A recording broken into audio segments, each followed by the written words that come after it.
السلام علیکم ورحمۃ اللہ وبرکاتہ۔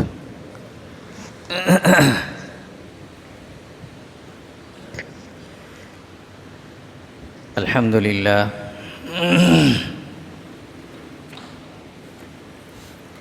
الحمد للہ وکفی وسلام علی عبادہ الذین اصطفی، اما بعد فاعوذ باللہ من الشیطان الرجیم، بسم اللہ الرحمن الرحیم۔ قال اللہ سبحانہ وتعالی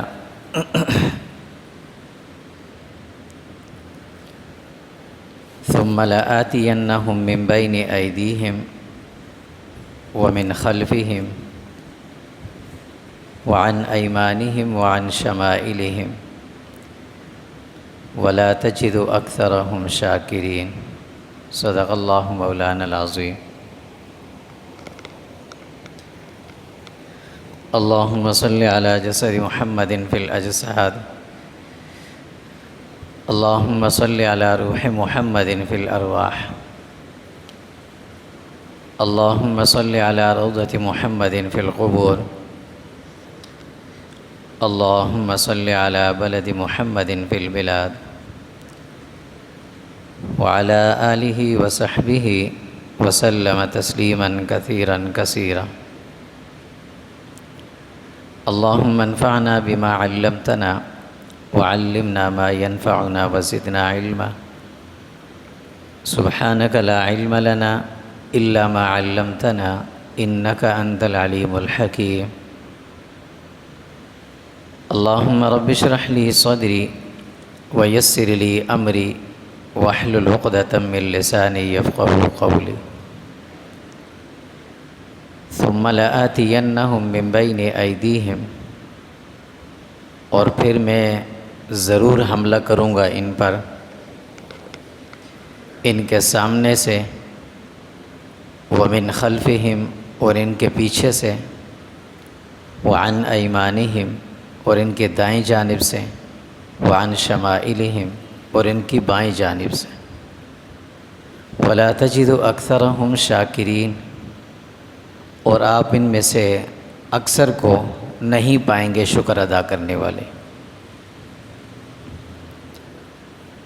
گزشتہ جمعے بھی اسی عنوان پر تھوڑی سی بات ہوئی تھی کہ انسان کو جب اللہ رب العزت نے پیدا فرمانے کا ارادہ فرمایا، فرشتوں اور جنات کو اس کی اطلاع دی تو دونوں نے اعتراض کیا تھا انسان کے آنے پر۔ اللہ رب العزت نے کس بہترین انداز سے ان کا دفاع، انسان کا دفاع کیا، اور فرشتوں کو حکم دیا کہ فرشتوں نے قائل ہو کر انسان کی عظمت کو مان کر سجدہ بھی کیا۔ یہ سارا سلسلہ ہوا۔ اب اس کا دوسرا حصہ کہ جب فرشتوں نے سجدہ کر لیا، فسجدوا، سب نے کر لیا، الا ابلیس استکبر وکان من الکافرین، وہ تھا ہی کافر۔ اللہ نے اس سے پوچھا، یا ابلیس ما منعک ان تسجد لما خلقت بیدی، کیوں تم نے سجدہ نہیں کیا اس مخلوق کے سامنے جس کو میں نے اپنے ہاتھ سے پیدا کیا، میں نے حکم دیا تھا۔ استکبرت ام کنت من العالین، تم واقعی میں اپنے آپ کو بڑا سمجھتے ہو، تمہارے اندر تکبر ہے۔ قال انا خیر منہ خلقتنی من نار وخلقتہ من طین، اس نے کہا نہیں، میں ان سے اپنے آپ کو اچھا بڑا سمجھتا ہوں اس لیے کہ یہ مٹی کی پیداوار ہے، میں آگ کا پیدا ہوا۔ اللہ رب العزت نے اس وقت ابلیس کو سختی سے حکم دیتے ہوئے فرماتا ہے اخرج منہا فانک رجیم، اب اس جنت سے تم نکل جاؤ۔ نکلنے کے بعد یہ سارا مرحلہ ہو گیا۔ دوسرا حصہ اس کا کہ ابلیس جب اس دنیا میں آیا، وہ تو آ گیا، جنت سے نکالا گیا، اسے انسان بھی دنیا میں آ گئے۔ اللہ رب العزت نے اس کے بارے میں پہلے کہ کان من الجن، وہ تھا تو جنات میں سے ہی، انہی کی نسل میں سے۔ اور یہ بات بھی پہلے گزری تھی کہ اس کا جو اعتراض تھا وہ حسد والا تھا، انسان سے حسد تھی دل میں اس کے، اب اس کا ظہور آنے لگا، حسد ظاہر ہونے لگا۔ جب اس نے یہ دیکھ لیا کہ مجھے تو جنت سے نکال دیا گیا اور ہمیشہ کے لیے میرا داخلہ بھی بند ہو گیا،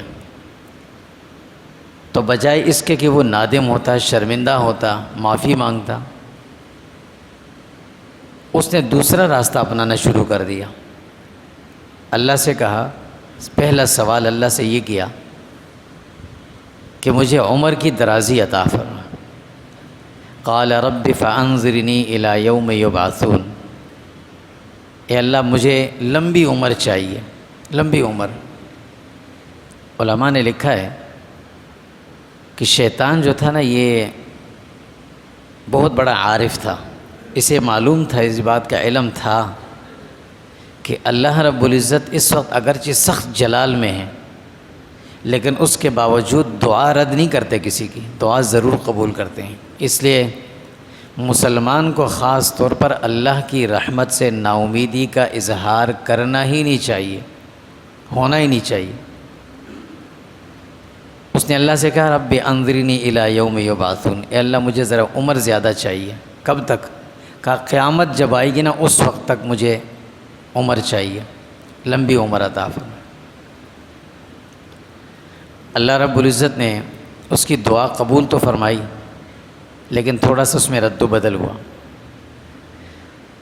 اللہ نے اس سے یہ کہا انک من المنظرین الی یوم الوقت المعلوم، ٹھیک ہے تمہیں عمر لمبی دے دیتے ہیں، لیکن قیامت کی صبح تک نہیں، جس دن وہ اس نے مانگی تھی کہ جس دن لوگوں کو اٹھایا جائے گا قبروں سے، اس دن کے لیے تک کے لیے مجھے زندگی دے دیں۔ اللہ نے فرمایا نہیں، جس دن قیامت آئے گی اس دن تک، دونوں کے بیچ کا فاصلہ 40 سال کا ہے۔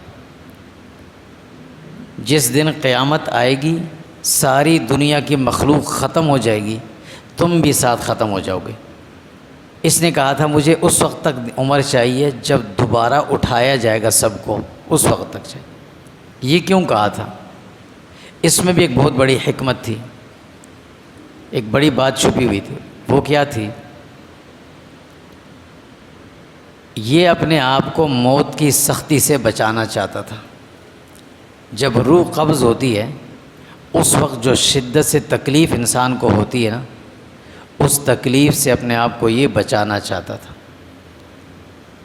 کہ سارے انسانوں پر، سارے جاندار مخلوق پر موت آئے گی، روح قبض کی جائے گی، تو اس وقت اگر مجھے بھی موت آئے گی تو یہ شدت تکلیف کون برداشت کرے گا؟ تو اس نے یہ کہا کہ جب سب کو اٹھایا جائے گا نا اس وقت تک مجھے موت نہ دینا، یعنی مجھے دنیا میں موت ہی نہ آئے۔ یہ موت کی شدت سے اپنے آپ کو بچانا چاہتا۔ اللہ رب العزت نے اس کو مہلت دی، لیکن فرمایا جب تک دنیا میں باقی مخلوق زندہ ہے تم بھی رہو گے، جب یہ سب ختم ہوں گے تم بھی ختم ہو جاؤ۔ خیر جب اسے یقین ہو گیا کہ اب تو مجھے لمبی زندگی مل گئی ہے، تو اب اس نے اپنے حسد کا کھل کر اظہار کیا اللہ کے سامنے، کھل کر کا 10 باتیں اس نے اللہ کے سامنے کہیں، اور اللہ رب العزت نے بھی اس کے جواب میں 10 باتیں ارشاد فرمائی۔ قرآن مجید میں اللہ رب العزت نے یہ باتیں 6 مختلف جگہوں پر ذکر فرمائی ہیں۔ سورہ نساء میں بھی ہیں، سورہ اعراف میں بھی ہیں، سورہ حجر میں بھی ہیں، بنی اسرائیل میں بھی ہیں، سورہ فاطر میں بھی ہیں، اور سورہ صاد میں بھی ہیں۔ وہ باتیں کیا تھیں؟ جب اسے یقین ہو گیا نا کہ اب مجھے قیامت تک زندگی تو مل گئی، تو اس نے اب دشمنی کا اعلان شروع کر دیا۔ سب سے پہلے اس نے اللہ سے کہا کہ جس مخلوق کی وجہ سے مجھے جنت سے نکالا گیا میں اس کو اب نہیں چھوڑوں گا، اب میں نہیں چھوڑوں گا انہیں۔ کیا کروں گا؟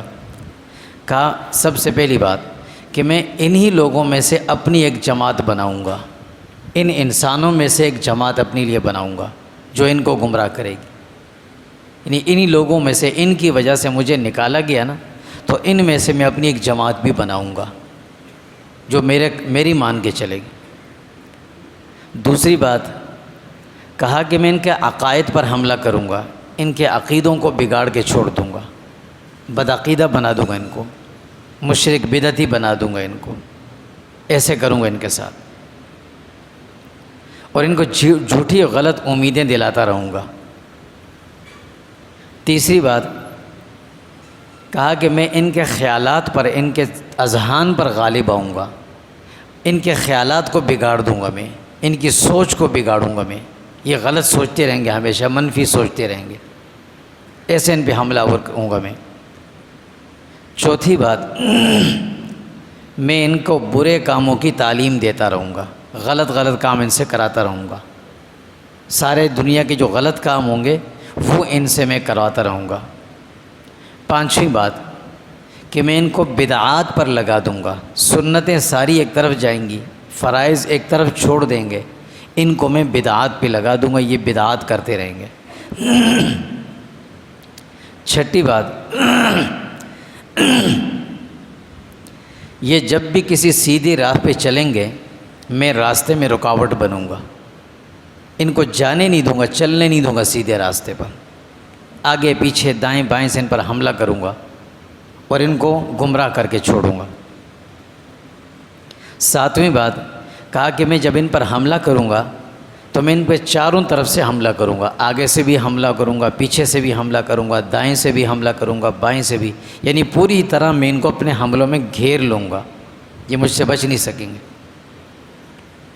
آٹھویں بات کہ میں ان سب کو اپنے قابو میں رکھوں گا، یہ انسان نا سارے میرے قابو میں آ جائیں گے۔ نویں، ان کو سارے غلط کام اچھے کر کے دکھاؤں گا، یہ غلط کام کرتے رہیں گے، ان کو خوشی محسوس ہوتی رہے گی، بڑی خوشی خوشی کریں گے۔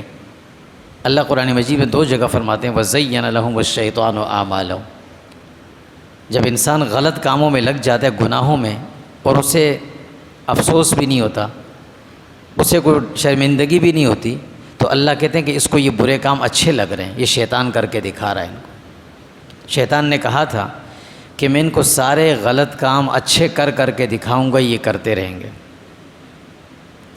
اور 10ویں بات یہ کہی کہ میں ان سب کو اور ان کی نسلوں کو بھی بگاڑ دوں گا، نہ صرف یہ بلکہ قیامت تک آنے والے انسانوں کی جو نسل ہوگی نا، اس نسل کو میں بگاڑتا رہوں گا۔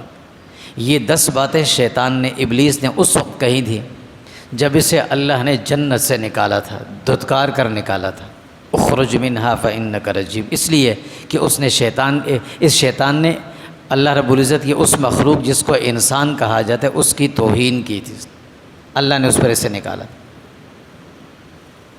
اور آخر میں اس نے کیا کہا تھا کہ وَلَا تَجِدُ أَكْثَرَهُمْ شَاكِرِينَ، بڑا چیلنج کیا تھا اس نے اللہ کو کہ آپ دیکھ لینا یہ جو آپ کی مخلوق ہے نا، یہ انسان، آپ دیکھیں گے ان میں سے اکثریت ناشکرے ہوں گے، میں ناشکرہ بناؤں گا ان کو، شکر نہیں ادا کریں گے، ان کے پاس سب کچھ ہوگا یہ پھر بھی گلے شکوے کرتے رہیں گے، ان کو میں ناشکرہ بنا کے چھوڑوں گا۔ یہ اس کا چیلنج تھا، کیوں؟ وہ ضد میں آ گیا تھا۔ اللہ رب العزت کو چونکہ انسان سے بڑی محبت تھی، انسان سے شفقت تھی، اللہ نے انسان کا دفاع کرنا تھا، تو شیطان نے یہ ساری باتیں اللہ کو کہیں کہ میں ایسے کروں گا، یہ کروں گا، یہ کروں گا۔ اللہ سبحانہ و تعالیٰ نے جو 10 باتیں ارشاد فرمائیں وہ بھی انہی آیات کے اندر موجود ہیں۔ اللہ نے سب سے پہلی بات فرمایا کہ تم اپنے لاؤ لشکر سمیت آ جانا، تم اکیلے نہیں آنا، اپنے ساتھ اپنے لاؤ لشکر کو لے کر آنا، تم آؤ گے نا اس انسان پر حملہ کرنے کے لیے، ان کو لے کر آنا۔ چلو، نمبر 2، اپنے آلات اور اپنے اوزار بھی ساتھ لے کر آنا۔ شیطان کے آلات کیا ہیں؟ اوزار کیا ہیں؟ آلات موسیقی۔ اللہ کے نبی صلی اللہ علیہ وسلم فرماتے ہیں کہ یہ جتنے بھی موسیقی کے آلات ہیں نا، یہ شیطان کے اوزار ہیں، اس لیے ان کا سننا ویسے بھی گناہ، ان کو خریدنا یا ان کسی بھی طریقے سے ان کا معاون بننا یہ گناہ، گھر میں رکھنا گناہ، اور پھر وہ جو ہم کہتے ہیں نا قوالی کے ساتھ ساتھ یہ موسیقی جو بجائی جاتی ہے یہ اور زیادہ گناہ ہو جاتا ہے، بڑا گناہ ہو جاتا ہے۔ اللہ نے کہا ٹھیک ہے، تم اپنے آلات، تمہارے پاس ہتھیار ہے نا، شیطان کے ہتھیار، آلاتی موسیقی، گانے بجانے کے طبلے باجے، یہ سب کچھ، یہ لے کر آنا، یہ تمہیں اسلحے سے ہتھیاروں سے لیس کرتا ہوں، اپنی فوج بھی لے کر آؤ، اپنا مکمل اسلحہ اور ہتھیار بھی لے کر آؤ۔ نمبر 3 فرمایا کہ ٹھیک ہے تم ان سے وعدے کرو، جو وعدہ تم نے کرنا ہے کرو، ان کو وعدے دلاتے رہو کہ میں یہ دوں گا، تمہیں یہ کروں گا، تمہیں یہ ملے گا، کرتے رہو ان سے جو کرنا ہے کرو۔ نمبر 4 فرمایا جس پر تیرا بس چلے تو اس کو گمراہ کر دینا، ٹھیک ہے، انسانوں میں سے جس پر تیرا بس چلے اسے تو گمراہ کر دینا۔ نمبر 5 اللہ فرماتے ہیں کہ میں تمہیں ایک اور اختیار بھی دیتا ہوں، مال کے ذریعے تم ان کو گمراہ کرنے کی کوشش کرنا، میں ان کو مال دوں گا، ان کے سامنے مال رکھوں گا، اور تم کوشش کرنا اس کے ذریعے ان کو گمراہ کرنے کی، یہ بھی تمہیں اختیار ہے۔ نمبر 6 فرمایا کہ اولاد کے ذریعے سے بھی ان کے دلوں میں وساوس ڈالنا، انہیں گمراہ کرنے کی کوشش کرنا۔ اللہ تعالیٰ قرآن مجید میں فرماتے ہیں انما اموالکم و اولادکم فتنہ، یہ تمہارے لیے آزمائش بن جاتی ہے۔ بعض دفعہ انسان مال کی محبت میں، اللہ خود فرماتے ہیں انہ لحب الخیر لشدید، انسان کی فطرت میں مال کی محبت اللہ نے رکھی ہے، اس کی وجہ سے انسان بعض دفعہ رشتوں کو بھی چھوڑ دیتا ہے، اپنوں کو بھی چھوڑ دیتا ہے، لوگوں سے لڑ جھگڑ بھی لیتا ہے، مار بھی کھا لیتا ہے، اگلے کو مارتا بھی ہے۔ اور اولاد کے لیے تو انسان سب کچھ ہی کرتا ہے۔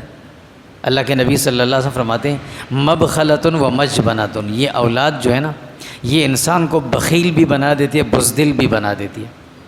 خرچ کرتے ہوئے کہتے ہیں یار بچوں کے لیے کچھ رکھنا ہے، اور بزدل بھی ہو جاتا ہے یار پیچھے میرے بچے ہیں کیا ہوگا۔ تو اللہ فرماتے ہیں ٹھیک ہے یہ بھی تجھے اختیار ہے، تو اولاد کے ذریعے سے ان کے دلوں میں وساوس ڈالنا، انہیں گمراہ کرنا، یہ بھی تجھے اختیار ہے۔ نمبر 7 اللہ نے فرمایا کہ دیکھو تم جتنے بھی وعدے انسانوں سے کرو گے نا وہ سارے کے سارے وعدے تمہارے جھوٹے نکلیں گے۔ نمبر 8 تمہاری دوستی جس سے بھی ہوگی نا اسے نقصان ہوگا، تم دوست تو بنو گے لیکن نقصان پہنچانے والے دوست بنو گے۔ اور نمبر 9 اللہ فرماتے ہیں کہ میں یہ بھی تجھے بتا دوں کہ ان میں سے جو میرے ہوں گے نا، جو میرے بندے ہوں گے، تم ان کا کچھ نہیں بگاڑ سکو گے، ان کو تم کچھ بھی نہیں کر سکو گے، جو میرے بن کے رہیں گے۔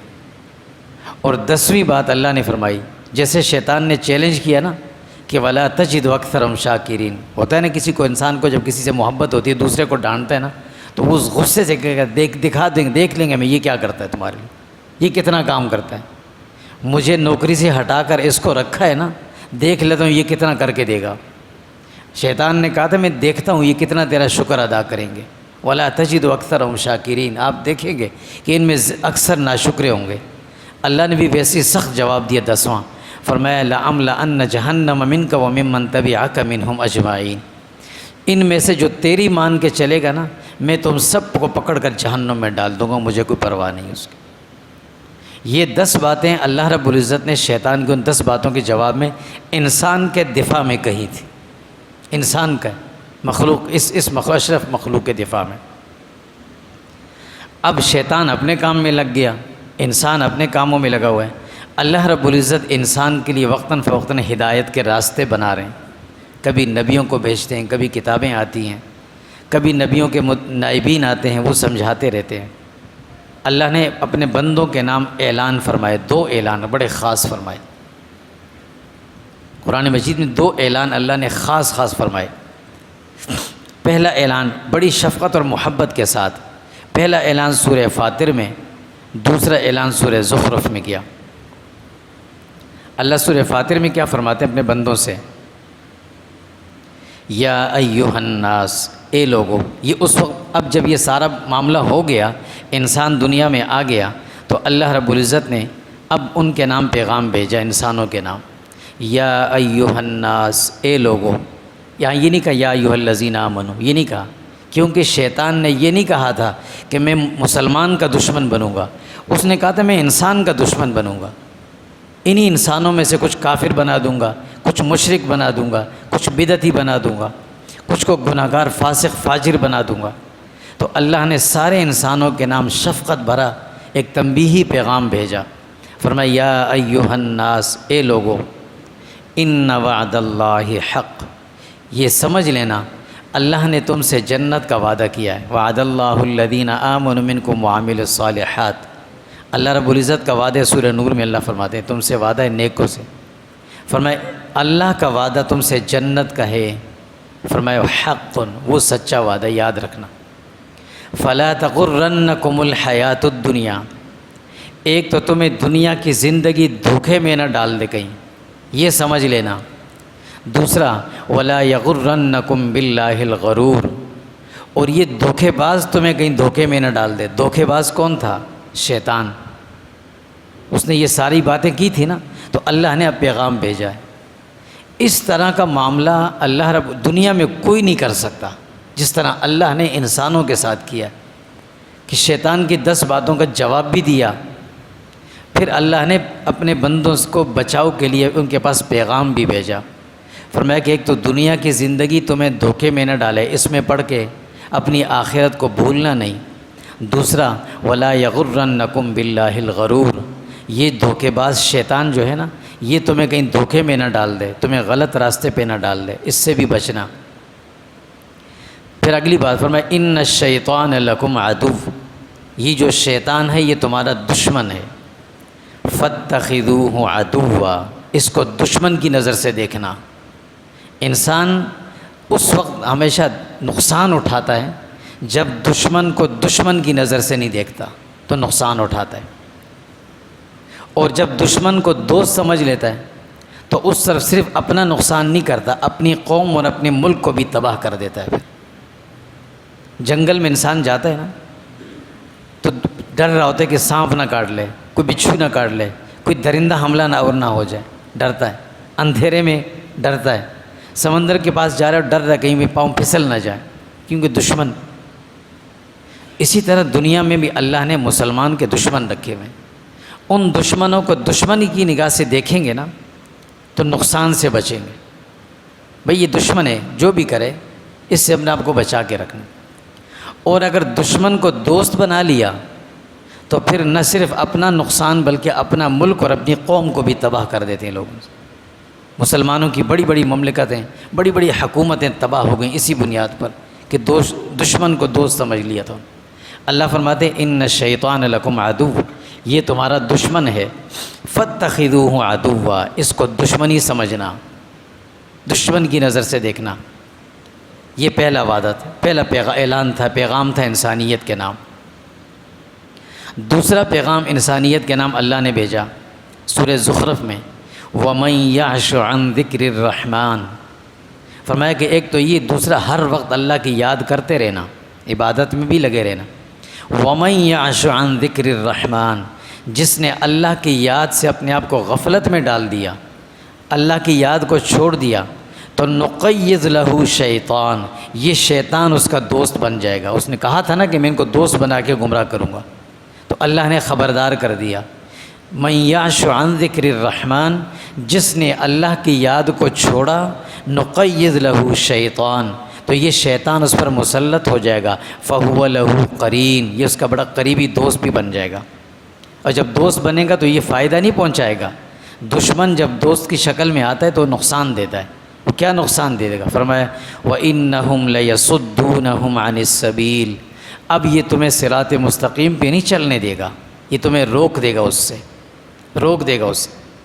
اور اس کے بعد فرمایا کہ اتنا تمہیں خراب کر دے گا، تمہاری سوچ، تمہارے مزاج کو اتنا بگاڑ دے گا کہ تم وَيَحْسَبُونَ أَنَّهُمْ مُهْتَدُونَ، انسان سمجھیں کہ میں صحیح کام کر رہا ہوں، میں عبادت کر رہا ہوں، اچھے کام تو کر رہا ہوں۔ اس وقت سب سے بڑی خرابی ہماری یہ ہے، چاہے دین کے معاملے میں ہو چاہے دنیا کے معاملے میں ہو، ہم اپنے ہاتھ سے کیے ہوئے ہر کام کو اچھا سمجھتے ہیں، اور دوسرا آدمی کوئی کام کرے اس میں نقطہ ضرور نکالتے ہیں۔ یہ دونوں اپنی جگہ برائی ہیں، لیکن اپنے ہاتھ کا کیا ہوا ہر کام اچھا یہ نہیں ہو سکتا جب تک کہ اس کے ساتھ اللہ رب العزت کی طرف سے وحی کا علم شامل نہ ہو۔ اللہ کیا کہتے ہیں کہ شیطان جب تمہارا دوست بن گیا نا تو یہ تمہیں اچھے کاموں سے روکے گا، برے کام تم سے کرائے گا، اور پھر تم یہ سمجھو گے کہ ہم تو اچھے اچھے کام کر رہے ہیں۔ وَيَحْسَبُونَ أَنَّهُمْ مُهْتَدُونَ، یہ لوگ سمجھیں گے ہم تو ہدایت پر ہیں۔ پھر آگے اللہ فرماتے ہیں کہ پھر کیا ہوگا، حَتَّى إِذَا جَاءَنَا، یہاں تک کہ جب یہ لوگ ہمارے پاس آئیں گے پھر نا، اس وقت ان کو پتہ چلے کہ اوہ ہو شیطان نے تو بڑا غلط کام کر دیا ہمارے ساتھ، سارے غلط کام ہم سے کروائے، اچھا بنا دکھاتا رہا اور سارے اچھے کاموں سے ہمیں روکتا رہا۔ قال، اس وقت ہی کہے گا یا لیت، اے کاش، اے افسوس، بینی و بینک، شیطان سے کہے گا اے کاش میں تجھے اپنا دوست بنا کر میں نے غلطی کی، بینی و بینک بعد المشرقین، میرے اور تمہارے درمیان مشرق اور مغرب کا فاصلہ ہوتا ہے۔ دنیا میں کہتے ہیں کسی سے دور ہو جاؤ تو دوری کی انتہا کہتے ہیں مشرق اور مغرب، انتہائی مشرق انتہائی مغرب کا، اتنا میں تجھ سے دور ہوتا تو اچھا تھا۔ اس وقت انسان کہے گا پھر کہ اللہ کتنا بہترین انداز میں اللہ صاف واضح کر کے بتا رہے ہیں کہ یہاں تم سے کروائے گا سارے کام، اور جب قیامت میں سامنے آؤ گے نا تو پھر تم افسوس کرو گے، پھر تم کہو گے کاش میں اس سے مشرق اور مغرب کے فاصلے پر دور ہوتا، یہ مشرق میں ہوتا ہے انتہائی مشرق، میں انتہائی مغرب میں ہوتا، یہ میرا قریب ہی نہ آتا، یہ اس نے تو میرا اتنا نقصان کروا دیا۔ لیکن اس وقت کوئی فائدہ نہیں ہوگا۔ پھر یہ دو بہترین پیغام اللہ رب العزت نے انسانیت کے نام بھیجے، بالکل واضح صاف ستھرے الفاظ میں۔ اس کے بعد اللہ رب العزت کی یہ مخلوق انسان دو حصوں میں بٹ گئی، ایک حزب الرحمن بن گئی، ایک حزب الشیطان بن گئی۔ جو اللہ کی مان کے چلنے والے تھے اس حزب الرحمن بن گئے وہ، اور جو شیطان کی باتوں میں لگ گئے وہ حزب الشیطان بن گئے۔ اب شیطان نے کیا کیا؟ اس نے کہا تھا نا کہ میں ان کو پہلے اپناؤں گا، قریب کروں گا، پھر ان کو گمراہ کروں گا۔ اب شیطان حملہ کیسے کرتا ہے؟ اس نے صرف اپنا کے چھوڑا نہیں ہے، شیطان کے حملے کیسے ہوتے ہیں؟ مسلمان پر جب انسان پر شیطان حملہ کرتا ہے نا، سب سے پہلا حملہ وہ انسان کے عقیدے پہ کرتا ہے، انسان کے عقیدے کو خراب کرتا ہے، اللہ پر یقین کمزور ہوتا جاتا ہے، دین پر شکوک شبہات پیدا ہونے لگ جاتے ہیں، یار یہ کیوں ایسا ہے؟ اللہ نے ایک حکم دیا آج سے 1400 سال پہلے، آج بندہ کہتا ہے یہ حکم کیوں ایسا ہے؟ یہ شک شبہ، یہ عقیدے پر حملہ کر دیا شیطان نے۔ کسی بھی اچھے کام کے بارے میں، قرآن کے بارے میں، دین کے بارے میں، شریعت کے بارے میں کوئی نہ کوئی دل کے اندر بدگمانی پیدا ہو گئی، عقیدہ خراب ہونے لگ گیا، یہ پہلا حملہ تھا اس کا۔ یہ حملہ کرتا ہے، اگر اس میں کامیاب ہو جائے تو ٹھیک، اگر کہیں اس میں وہ ناکام ہو جائے نا تو پھر وہ دوسرا حملہ کرتا ہے۔ وہ کیسے کرتا ہے؟ وہ پھر اعمال پر کرتا ہے کہ چلو اس کا عقیدہ تو نہیں بگاڑ سکا میں، اس کو میں کافر نہیں بنا سکا، اس کو میں مشرک نہیں بنا سکا، اس کو میں منافق نہیں بنا سکا، تو چلو اس کے اعمال پر حملہ کروں۔ اب یہ نیکیاں کر رہا ہے نا، اس کی نیکیوں پر حملہ کرے گا۔ کیسے کرے گا؟ سب سے پہلے نیکی کرنے نہیں دے گا، رکاوٹ ڈالنے کی کوشش کرے۔ نیند کا غلبہ، تھکاوٹ ہے، نماز کا وقت ہے لیکن آنکھ ہی نہیں کھل رہی، نماز کا وقت ہے لیکن جسم میں درد ہو رہا ہے، اٹھنے کی ہمت نہیں ہو رہی، یہ روکنے کی کوشش ہو رہی ہے۔ اب ایسا انسان کو بہانہ سکھا دے گا نا کہ انسان خود اپنے لیے خود اپنا منہ سے اپنا بہانہ بیان کر رہا ہوگا، کروا شیطان رہا ہوگا۔ اتنی تھکاوٹ ہے یار، اب مصروفیت کا وقت ہے، ٹریفک بہت زیادہ ہوگی، چلو جلدی نکلتا ہوں، راستے میں نماز پڑھ لوں گا۔ راستے میں ایسی جگہ پھنس کے کہ اب تو یار گھر ہی جا کے پڑھیں گے، گھر پہنچے نماز بھول گئی۔ یہ شیطان نے کروایا اس نے وعدہ کیا تھا کہ میں کرواؤں گا یہ سارے کام، انسان سمجھتا ہے میرے سے ہو گیا، یہ شیطان کروا رہا ہے اسے۔ تو یہ دوسرا حملہ اس کے جو اعمال پر ہوتا ہے، وہ اعمال سے روکنے کی کوشش کرے گا۔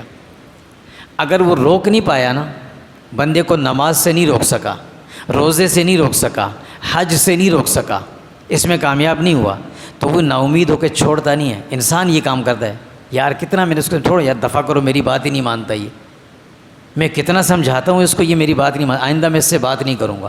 شیطان ایسا جذباتی نہیں ہے، یہ انسان کی جذباتیت میں آ کر یہ ایسا کر دیتا۔ شیطان چھوڑتا نہیں ہے، کہتے اچھا اس کو نماز سے نہیں روک سکا نا، کوئی بات نہیں، مسجد ساتھ چلوں گا اس کے، میں نماز میں کھڑا ہوا ہے نا، اب دل میں وسوسے ڈالے گا، خیالات ڈالے گا، اس کھڑا نماز میں سوچ کہیں جا رہی ہوگی، بگاڑ رہا ہوگا اس کو، اس کی سوچ اس کہیں گھما رہا ہوگا اس کو۔ اب یہ شیطان حملہ کر رہا ہے اس کو۔ اللہ کے نبی صلی اللہ علیہ وسلم کی ایک حدیث ہے، فرماتے ہیں جب تم صفوں میں کھڑے ہوتے ہو نا تو قریب قریب مل کے کھڑے ہوا کرو، بیچ میں خالی جگہ چھوڑو گے نا تو یہاں شیطان گھسے گا اور وہ تمہارے دلوں میں وسوسے ڈالے گا۔ پھر تو اس سے بچنے کا طریقہ یہ کہ ہم صفوں میں مل کے کھڑے ہوں۔ اب یہ وسوسے ڈالنا شروع کرے گا دل میں، خیالات ڈالے. وسوسے مختلف ہوتے ہیں. کبھی وسوسہ ڈالے گا گھما پھرا دے گا، نماز بھول گئی. کبھی وسوسہ ڈالے گا تم نے نماز تو پڑھی، کیسے نماز پڑھ رہے ہو، وضو تو تمہارا صحیح نہیں تھا. اب یہ پھر وضو کے چکر میں لگا، پتہ نہیں وضو صحیح تو نہیں تھا، نماز صحیح ہوئی کہ نہیں ہوئی. اب یہ وسوسے ڈالنا شروع کر دیا. اب اگر اس میں بھی وہ کامیاب نہیں ہوتا نا، نماز بندے نے پڑھ لی ہے، توڑوا نہیں سکا وہ، تو اب وہ چھوڑ کے جاتا نہیں کہ چل یار اس نے تو نماز پڑھ لی. اب وہ دل میں ریاکاری ڈالتا ہے. دیکھا مسجد کے گیٹ سے نکلے گا سب کو ڈانٹے گا، یہ دیکھو یہ نماز ہو رہی ہے، باہر کھڑے ہیں سارے.